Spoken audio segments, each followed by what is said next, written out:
제가 전사 때 4년 동안 저 요 산 밑에 있는 영락교회에서 이렇게 사역을 했었는데, 그때 산 위에 항상 기와집으로 되어 있는 교회가 있어갖고 그 교회가 어느 교회인가 항상 궁금했습니다.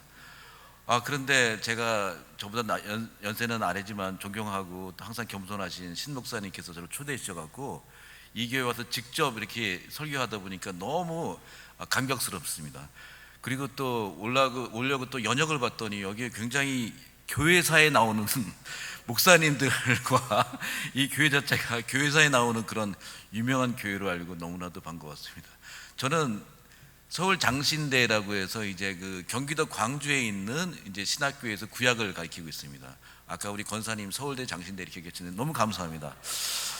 서울에 저쪽에는 서울대가 있고 우리가 서울의 저기 동쪽에는 서울 장신대가 있습니다. 그래서 여러분들이 혹시 신학이라든가 아니면 뭐 사회복지, 실용음악 아니면 상담, 그리고 야간에서 신대원을 하시겠다 그러면 언제든지 저희 학교 오시면 환영을 하겠습니다. 너무너무 감사합니다. 오늘 우리가 읽은 이 본문은 십계명입니다. 십계명은 여러분이 아시다시피 하나님께서 인간에게 준 가장 기본적인 계명이죠. 십계명은 10마디의 말이라는 뜻 혹은 10가지의 계명이라는 뜻인데, 이 십계명을 우리 크게 둘로 분류를 한다 그러면은 1부터 4까지는 수직적인 계명이고 5에서 10까지의 계명은 수평적인 그런 계명이라고 우리가 볼 수가 있겠습니다. 그래서 우리가 수직적인 것은 하나님과 인간의 관계, 수평적인 것은 인간과 인간의 관계를 다루는 그러한 계명을 여기 십계명이 가지고 있습니다. 우리가 그래서 이 수직적인 관계를 우리 신앙의 관계라고 생각한다면은 이 수평적인 관계라고 하는 생활의 관계라고 할 수 있습니다. 그래서 이 십계명의 구조를 자세히 보면은 신앙과 생활이라는 것이 불가분하고 밀접하게 연결되어 있다는 것을 우리는 이 십계명의 구조를 통해서 잘 알 수가 있습니다. 그래서 우리가 만약 우리가 수직적인 관계, 하나님께 예배드리는 그 자세는 굉장히 좋지만은 너무 신앙적인 데에 몰두해서 만약 가족을 돌아보지 이웃을 돌아보지 않는다고 한다 그러면은 우리는 1에서 4계명만 지키고 나머지 6개의 계명은 소홀히 여기는 것입니다.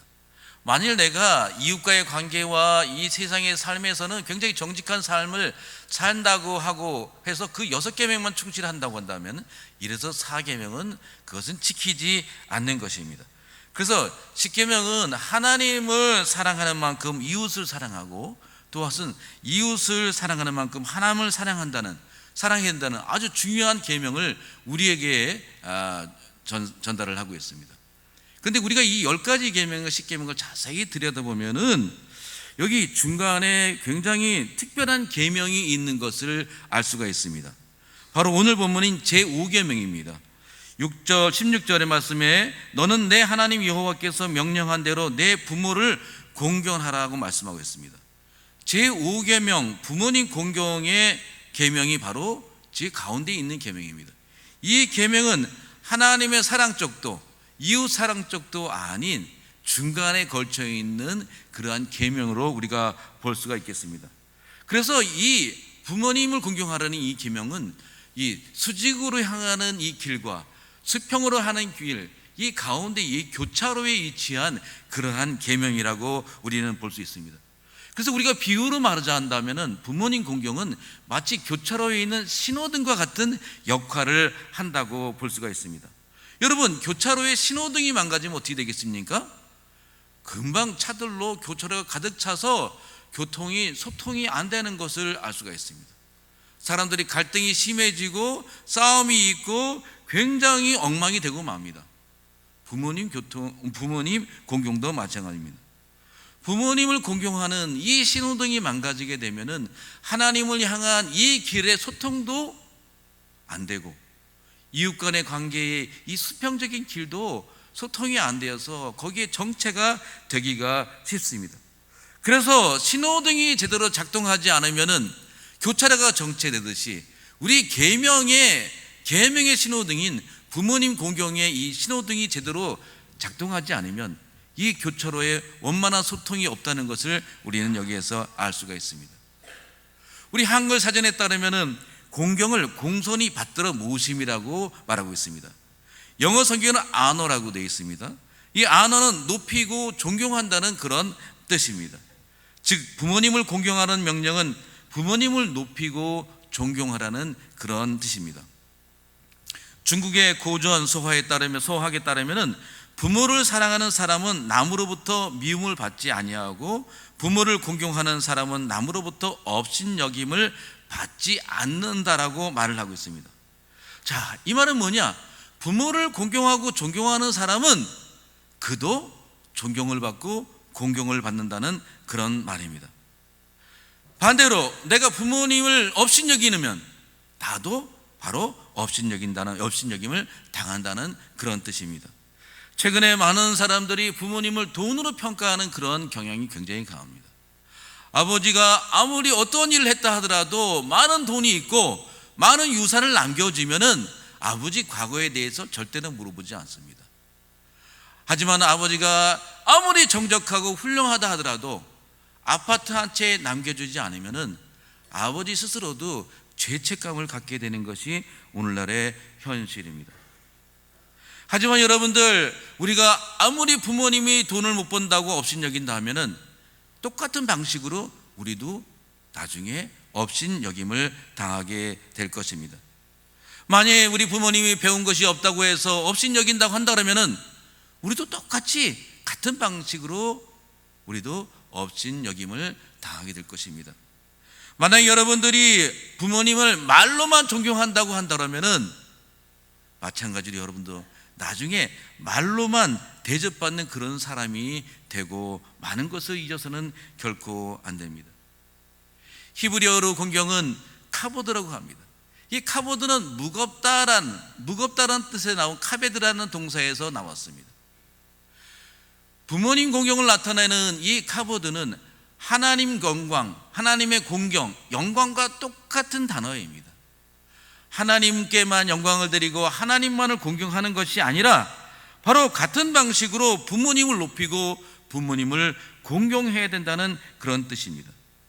가정이 화목하려면 하나님이 가정의 주인이 반드시 되어야 합니다. 하지만 하나님을 공경한다고 하면서 육신의 부모님을 공경하지 않으면 그것은 거짓말을 하는 것에 불과합니다. 보이는 부모님을 공경하지 않고서 어떻게 보이지 않는 하나님을 공경한다라고 우리는 말을 감히 할 수 있겠습니까?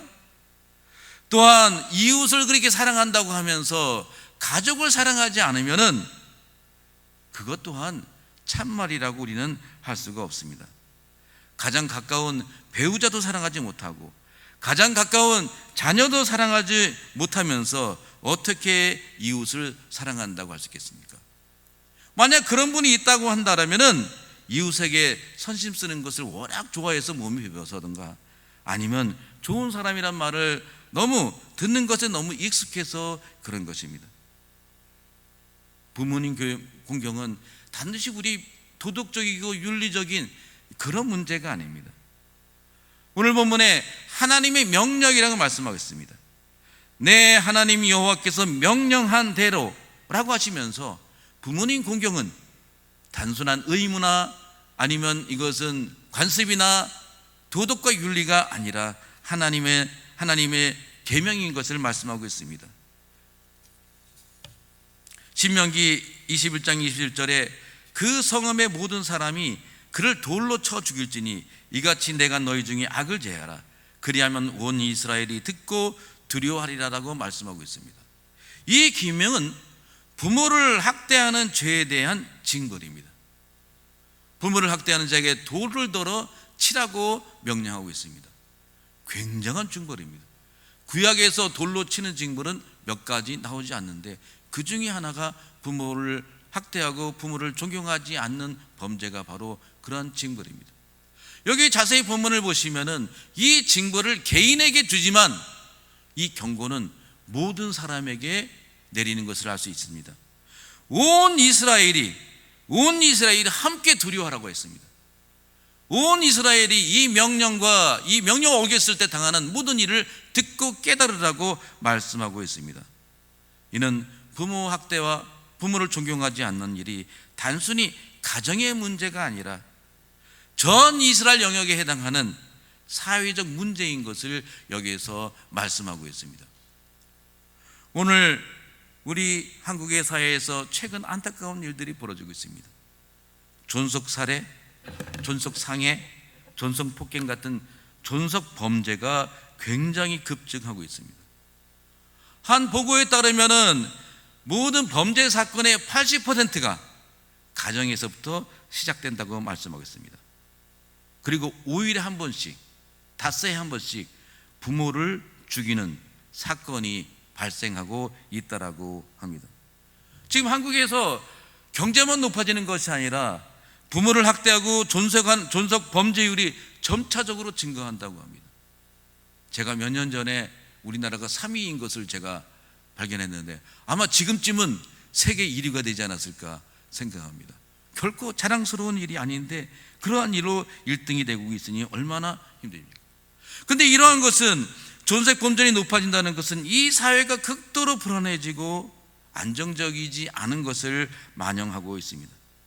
가장 화목해야 될 가정에서 폭력이 증가되면 결국은 사회 범죄가 더욱더 잔인해지고 더욱더 증가할 수 있다는 것을 우리는 알 수가 있습니다. 부모님 공경, 가정의 화목, 단순한 도덕적 의무라든가 윤리적 규정이 아닌 것을 알 수 있습니다. 부모님 공경은 결국은 나를 살리고 가정을 살리고 나라를 살리는 하나님의 명령이며 우리가 지켜야 할 계명인 것을 우리는 알아야 합니다. 오늘 본문에 보니 또 부모님 공경은 하나님의 약속이 있는 계명이라고 말씀하고 있습니다. 16절 후반부에 내 하나님 여호와가 내게 준 땅에서 내 생명이 길고 복을 누리라 라고 말씀을 하고 있습니다. 부모님 공경은 우리 생명의 안전과 축복을 보장하는 그런 약속이라는 말씀입니다. 에베소서 6장 2절에 비슷한 말씀이 나옵니다. 부모님 공경은 약속이 있는 첫 계명이라고 말씀하겠습니다. 약속이 있는 첫 계명이 뭐냐? 미래가 보장되는 약속이라는 뜻입니다. 다른 말로 하면은 미래를 보장하는 보험이 바로 부모님 공경이라는 뜻입니다. 요새 우리 주위에 얼마나 많은 보험이 있는지 모르겠습니다. 생명보험, 교통상해보험, 연금보험, 실손보험, 헤아리기 없을 정도로 많은 보험이 있는데 그 중에 제가 특별한 보험이 있어서 여러분들에게 소개시켜 드리려고 합니다. 우선 결혼보험이라는 것이 있다고 합니다. 이 보험이 뭐냐? 결혼식에 예기치 못한 사고가 났을 때를 대비하는 그런 보험입니다. 반지를 분실했다든가 아니면 웨딩드레스가 찢어졌다든가 아니면 결혼이 연기됐다든가 취소가 되었다든가 신혼여행 시 뭔가 발생할 수 있는 이 사고, 그럴 때를 위해서 이 결혼보험이 있다고 합니다. UFO 보험도 있다고 합니다. 이거 미국에 있는 보험인데 실제로 있습니다. $20를 내면은 UFO에게 거기 있는 사람에게 거기 있는 외계인에게 유괴를 당하게 되면은 $10,000, 그리고 만약에 사망하게 되었을 때는 $20,000를 보험금으로 준다고 하는데 아직 탄 사람은 한 사람도 없다라고 합니다. 크리스마스 보험이 있습니다. 영국에 실제로 있는 보험입니다. 크리스마스 때 뭔가 요리를 하다 폭발하든가 추리에 불이 타든가 아니면 텔레비전에 놓았던 양초가 녹아서 이렇게 화재가 난다든가 크리스마스 시즌에 발생할 수 있는 그런 위험에 대비한 것이 크리스마스 보험입니다. 다이어트 보험도 있습니다. 살을 빼기 위해서 생긴 건데 살을 빼려고 하다가 자칫 운동하다 다치거나 아니면 또 부작용이라든가 아니면 또 거식증 같은 것에 걸려갖고 뜻하지 않은 병에 걸렸을 때 대비해서 이 다이어트 보험이 있습니다. 근데 여러분 기뻐하십시오. 크리스찬 보험도 있습니다. 크리스찬 보험 뭐냐? 새벽 기도 나올 때 다치다든가 아니면 교회에 어떤 일이 있을 때 생겼을 때 다치는 보험이 크리스찬 보험입니다. 사실 우리 교회도 크리스찬 보험은 아니지만 사실 교회에 상해 보험이 있긴 합니다. 하지만 크리스찬 보험이라는 것이 있습니다. 이처럼 보험이 필요한 것은 무엇입니까? 우리 미래를 알 수 없기 때문입니다.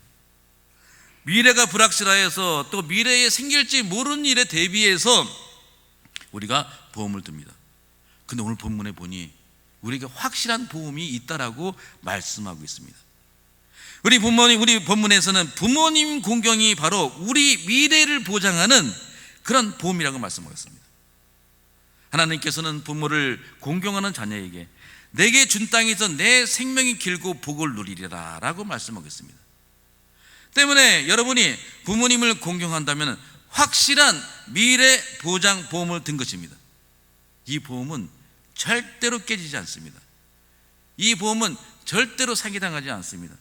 왜냐하면 이 보험은 하나님께서 보증하시는 그런 보험이기 때문입니다. 이 보험은 약속에 있는 척결이라는 아주 귀중한 보험입니다. 이 미래보장 보험에 따르면 혜택이 있다고 말씀하고 있습니다. 그 혜택이 무엇이냐? 땅에서 생명이 길겠다라는 그런 혜택이 있습니다. 이 혜택은 겉으로 보기에 장수에 대한 혜택으로 보입니다. 장수는 사실 축복으로 우리가 다 여기고 있기 때문입니다. 근데 우리 성경을 자세히 보면은 꼭 믿음이 좋다고 해서 부모님을 잘 공경했다고 해서 장수하는 것은 아닌 것을 우리가 잘 알 수 있습니다. 가인과 아벨을 보십시오. 아벨은 믿음이 있는 사람이었지만 그리 일찍 죽었습니다. 가인은 시기심도 많고 아벨을 살해했던, 부모님을 거역했던 사람이지만 굉장히 장수했다라고 성경에서 말씀하고 있습니다. 므낫세를 보십시오. 그의 아버지 히스기야는 종교개혁을 했던 아주 훌륭한 왕이었습니다. 므낫세는 성경에서 가장 악한 왕 중에 하나입니다. 그는 그렇지만 유다의 왕 중에서 가장 장수한 왕입니다. 장수가 하나님의 축복이긴 하지만 장수했다고 모두가 하나님의 축복을 받은 것은 아닙니다.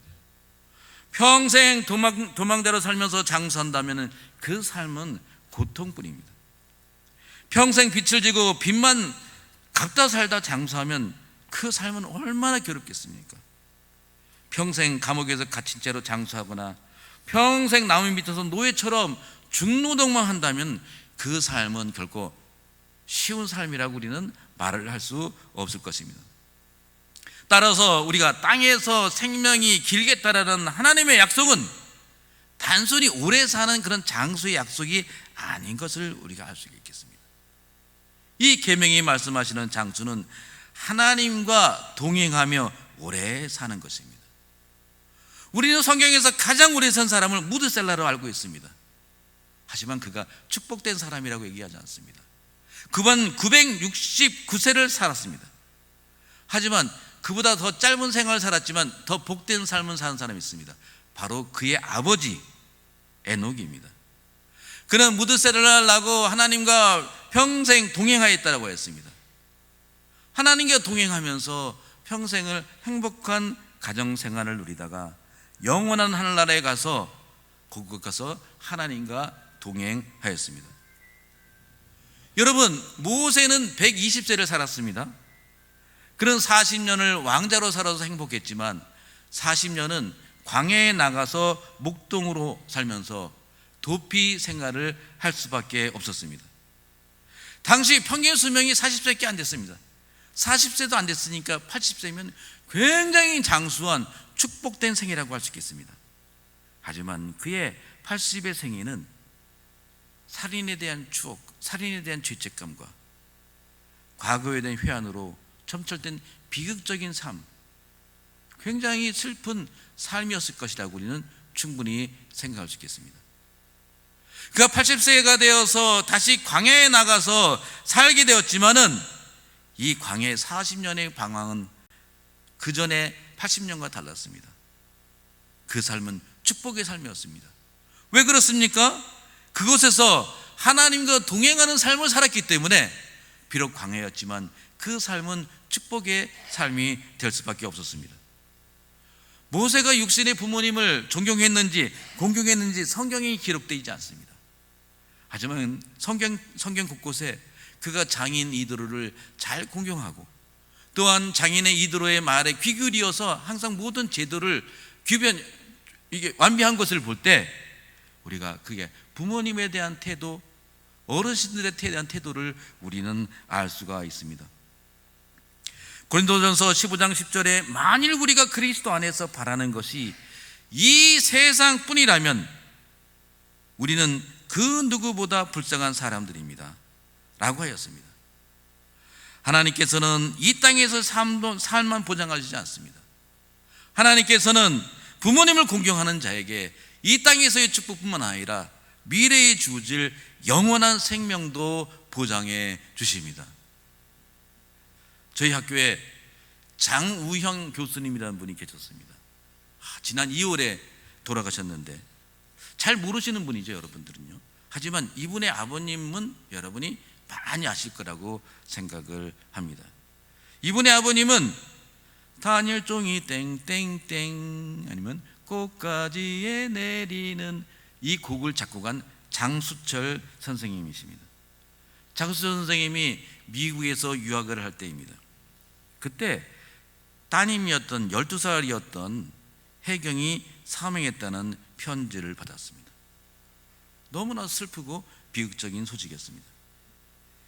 이 소식을 받은 장 선생님은 자기의 심정을 곡을 써서 아내에게 보냈습니다. 이 곡을 받은 아내이자 장우영 교수님의 어머니인 최봉춘 여사님은 시편 23편을 기초로 해서 이 곡에 가사를 붙였습니다. 이것이 뭐냐? 찬송가 570장 주는 나를 기르시는 목자입니다. 얼마나 음조가 밝은 찬송입니까?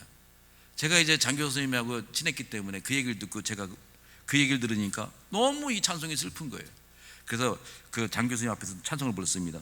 슬픈 곡조로 주는 나를 기르시는 목자요 나는 주님의 귀한 어린 양 했더니 장 교수님이 그렇게 슬프게 부르면 안 된다고, 이 찬송은 밝게 불러달라고 저에게 말씀했습니다. 장녀 혜경이 죽고 나서 최봉춘 여사는 남편에게 편지 쓸 때 내 평생의 선하심과 인자하심이 반드시 나를 따르리니 라는 말로 끝을 맺었다라고 하고 있습니다. 부모를 공경하고 자녀를 사랑하는 가정은 이 땅에서 장수의 축복만 바라지 않습니다. 비록 이 생의 삶은 짧아도 영원한 생명을 사모합니다. 이 땅에서는 거친 광야를 거닐지만 하늘나라에서는 맑은 물가와 푸른 초장에 쉴 수 있을 것을 확신을 하게 됩니다. 화목한 가정, 부모를 공경하는 것, 거기서부터 시작합니다. 하지만 여러분, 부모가 사랑으로 자녀를 돌보지 않으면 절대로 화목한 가정이 될 수가 없습니다. 에베소서 6장 4절에 아비들아 너희 자녀를 노엽게 하지 말고 오직 주의 교훈과 훈계로 양육하라 라고 말씀하고 있습니다. 노엽게 하지 말라, 이 말은 자녀들로 하여금 부모를 원망하게 하지 말라라는 뜻입니다. 부모님들이 함부로 화를 내거나 욕을 하면 자녀들은 화를 품을 수밖에 없습니다. 노기를 품은 가정은 절대로 화목한 가정이 될 수 없습니다. 주의 교훈과 훈계로 양육하라고 말씀하고 있습니다. 폭력으로 양육하면 안 됩니다. 내 마음대로 양육해서도 안 됩니다. 내 뜻대로만 명령해서도 안 됩니다. 하나님의 말씀과 하나님의 뜻대로 교육해야 한다고 분명히 하나님께서 말씀하고 있습니다. 가정의 주인이 내가 아니라 하나님이 되어야 한다는 말씀입니다.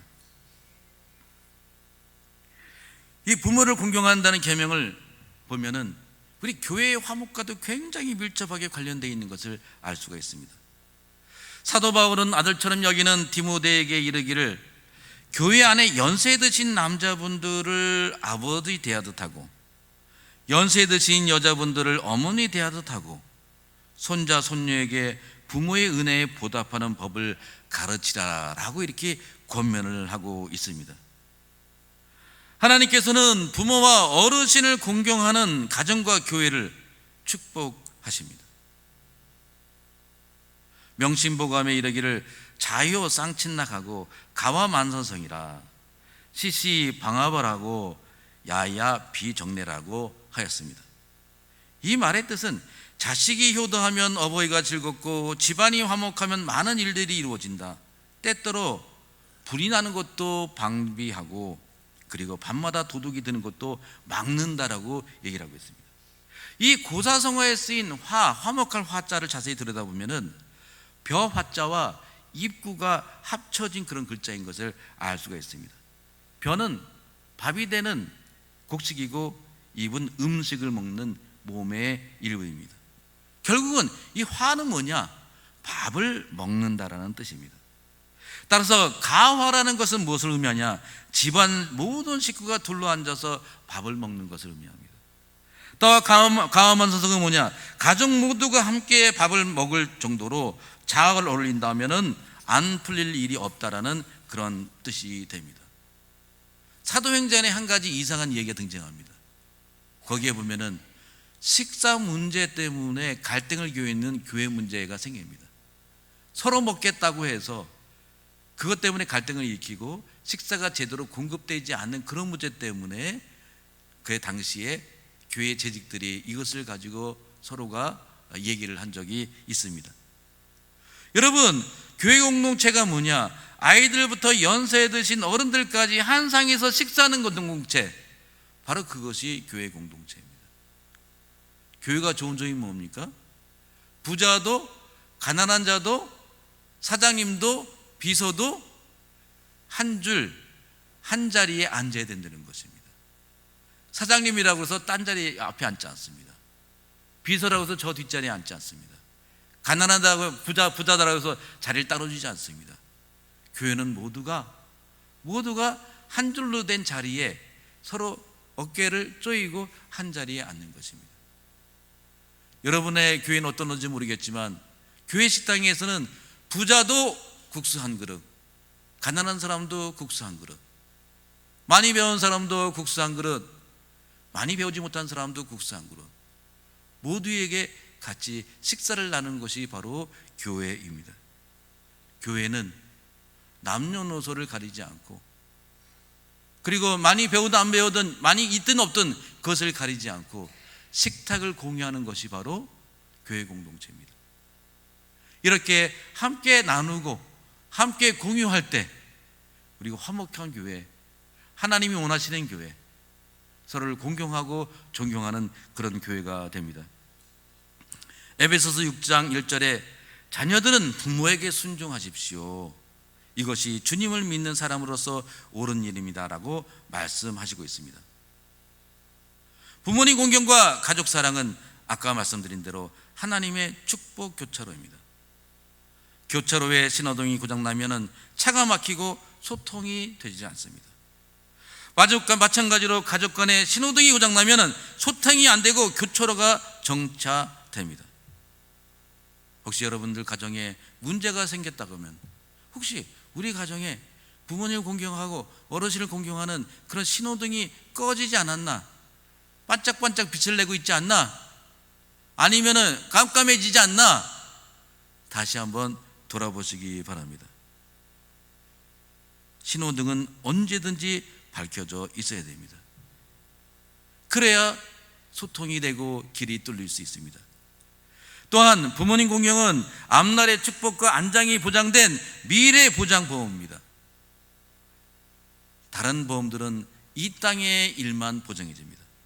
하지만 부모 공경과 이 부모 공경이라는 미래 보장 보험은 이 땅뿐만 아니라 영원한 하늘나라도 보장합니다.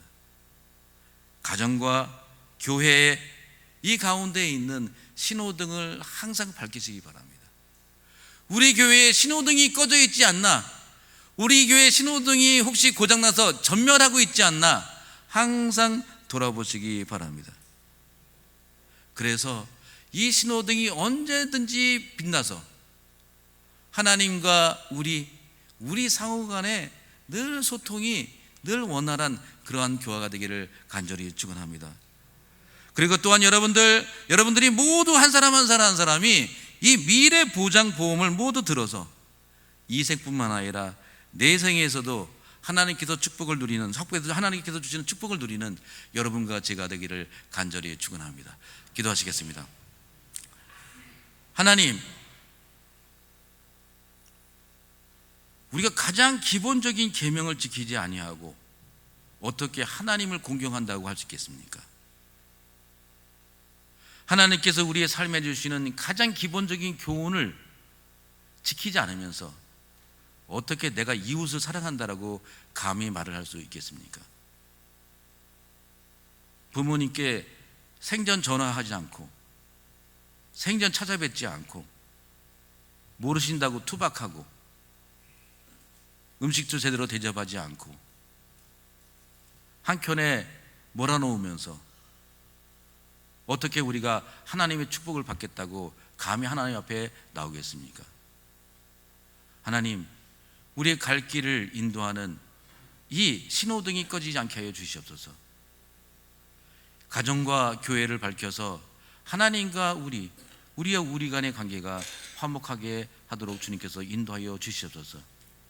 하나님, 우리는 또한 이 세상의 생명보험만 우리가 들 것이 아니라 하나님 우리에게 주시는 이 미래보장보험을 들어서, 부모님을 공경하는 이 미래보장보험을 들어서 이 생뿐만 아니라 하나님의 나라에서 영원한 복락을 누리는 우리 모두가 되게 하여 주시옵소서. 이 모든 말씀 우리 주 예수 그리스도 이름으로 기도드리옵나이다. 아멘.